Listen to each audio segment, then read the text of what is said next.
अस्सलाम वालेकुम dear students, welcome to my YouTube channel. आज हम बहुत ही इंपॉर्टेंट एमसीक्यूज़ डिस्कस करने वाले हैं टॉपिक रिस्पायरेटरी सिस्टम से। ये एमसीक्यूज़ बहुत इंपॉर्टेंट हैं उन स्टूडेंट्स के लिए जो एमडी कैट एंड नीट की प्रिपरेशन कर रहे हैं। So let's start. Question number 1, which part of the lungs is the main site for gas exchange. Lungs के कौन से पार्ट में गैस एक्सचेंज होती है? तो इसमें जो ऑप्शन सी है अल्वियोलाई इज़ द करेक्ट। बाकी जो option A, B and D हैं दीज आर द इनकरेक्ट। और यहाँ पे जो इनकरेक्ट ऑप्शंस हैं उनके भी मैंने साथ साथ फंक्शंस जो हैं मेंशन किए हैं ताकि आप लोगों की नॉलेज में इजाफा हो सके एंड कोई कन्फ्यूजन ना हो। तो इसमें जो क्वेश्चन नंबर 2 है, what happens to the diaphragm during inhalation. Inhalation में डायाफ्राम में कौन सी चेंजेस आती हैं? तो इसमें जो ऑप्शन सी है contracts and flatten is the correct. During inhalation diaphragm contract होता है एंड फ्लैटन होता है। Question number 3, which gas binds most strongly to haemoglobin. Haemoglobin के साथ कौन सी गैस है जो स्ट्रांगली बाइंड करती है? तो इसमें जो ऑप्शन सी है carbon monoxide is the correct. Question number 4, what is the function of surfactant in the lungs. Lungs में जो सर्फेक्टेंट होता है उनका क्या फंक्शन है? तो वो बेसिकली क्या करता है, reduces surface tension in the alveoli. Alveoli में सरफेस टेंशन को वो क्या करता है, रिड्यूस करता है। Question number 5, which muscle plays the primary role in normal breathing. कौन सी मसल है जो अहम रोल प्ले करती है नॉर्मल ब्रीथिंग में? तो इसमें जो ऑप्शन सी है डायाफ्राम इज द करेक्ट। और डायाफ्राम जो है मेन मसल है for the inspiration. Question number 6, the exchange of gases in the alveoli is due to. Alveoli में गैसेज एक्सचेंज किस वजह से होती है? तो इसमें जो ऑप्शन सी है diffusion is the correct. Question number 7, the voice is produced in which structure. कौन से स्ट्रक्चर में वॉइस प्रोड्यूस होता है? तो इसमें जो ऑप्शन सी है लैरिंक्स इज द करेक्ट। और लैरिंक्स को हम वॉइस बॉक्स भी कहते हैं और बेसिकली इसके अंदर वोकल कॉर्ड्स होते हैं जो वॉइस को प्रोड्यूस करते हैं और ये हमारे रेस्पिरेटरी सिस्टम का पार्ट है। Question number 8, which of the following is part of the lower respiratory tract. इसमें से कौन सा जो है लोअर रेस्पिरेटरी ट्रैक्ट का पार्ट है? तो इसमें जो ऑप्शन सी है trachea is the correct. Question number 9, what is the main breathing control centre in the brain. Brain में कौन सा मेन ब्रीथिंग कंट्रोल सेंटर है? तो इसमें जो ऑप्शन सी है medulla oblongata is the correct. Question number 10, which blood vessel carries oxygenated blood from lungs to heart. कौन सी ब्लड वेसल है जो ऑक्सीजनेटेड ब्लड को कैरी करती है लंग्स से हार्ट के पास? तो इसमें जो ऑप्शन सी है pulmonary vein is the correct. और हम सबको पता है कि पल्मोनरी आर्टरी जो है क्या करती है, डीऑक्सीजनेटेड ब्लड जो है हार्ट से लंग्स तक पहुंचाती है ऑक्सीजनेशन के लिए। और जब वो ब्लड ऑक्सीजनेटेड हो जाती है तो वो oxygenated blood from lungs to heart तक पहुंचती है और पल्मोनरी वेन की मदद से पहुंचती है। तो option C is the correct.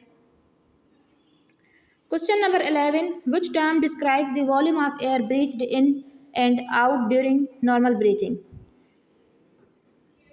जो हम एयर जो है सांस अंदर ले रहे हैं और उसके अलावा बाहर निकाल रहे हैं नॉर्मल ब्रीथिंग के दौरान, तो कौन सा टर्म है जो उसको डिस्क्राइब करता है? तो इसमें जो ऑप्शन सी है tidal volume is the correct. Question number 12, which condition causes fluid to fill the alveoli. कौन सी मेडिकल कंडीशन है या इन्फेक्शन है जिसमें जो है अल्वेलाई के अंदर फ्लूइड फिल हो जाता है? तो इसमें जो ऑप्शन सी है नमोनिया इज द करेक्ट।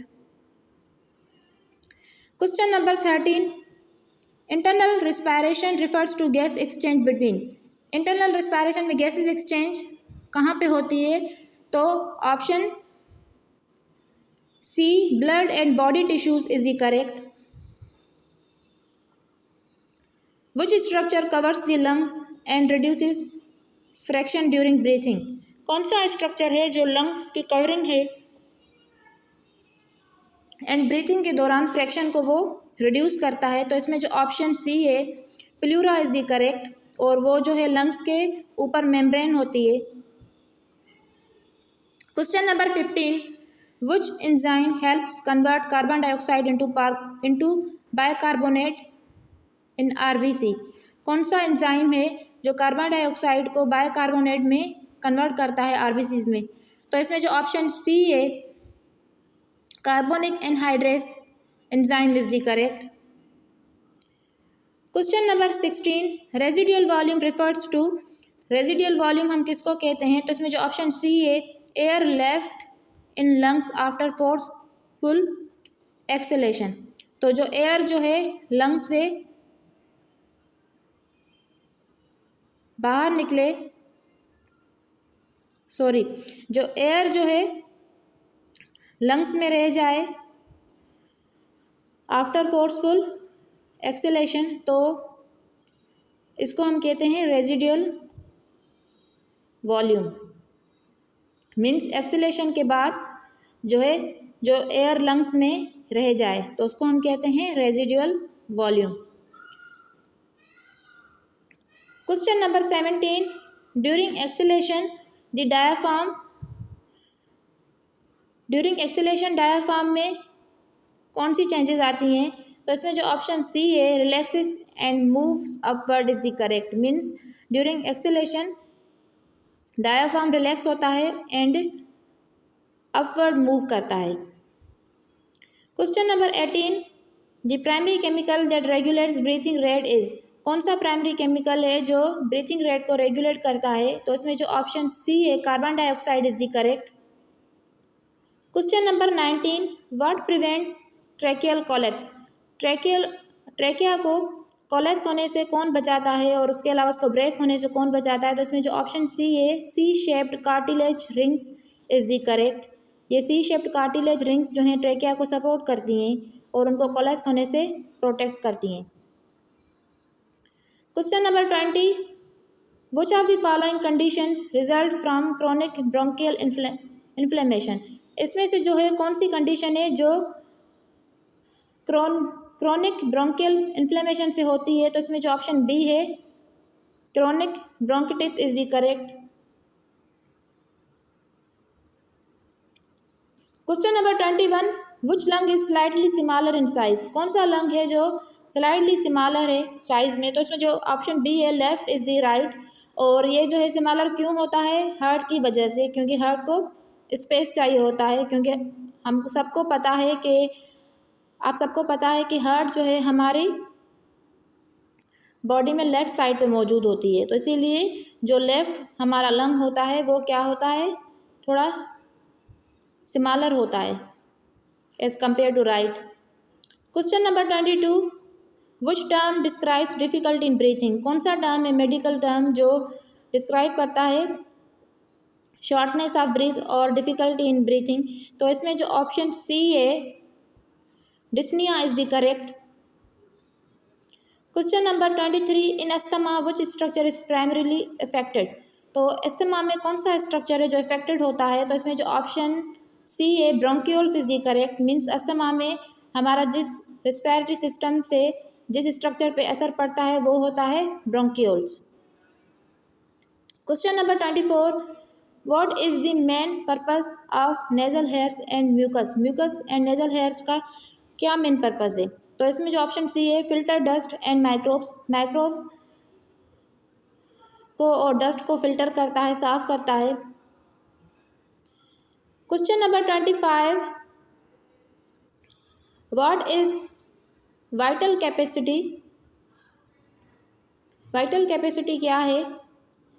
तो इसमें जो ऑप्शन सी है maximum volume of air exhaled after deep inhalation, option C is the correct. Question number 26 what happens to intra pulmonary pressure during inhalation, intra pulmonary जो pressure है during inhalation वो increase होता है, decrease होता है या same रहता है?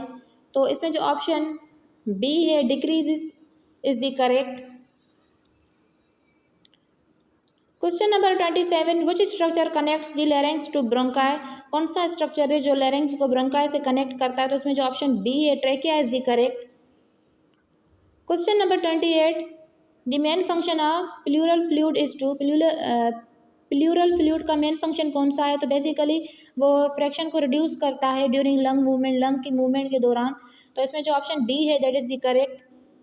Question number 29, where does oxygen bind in the blood?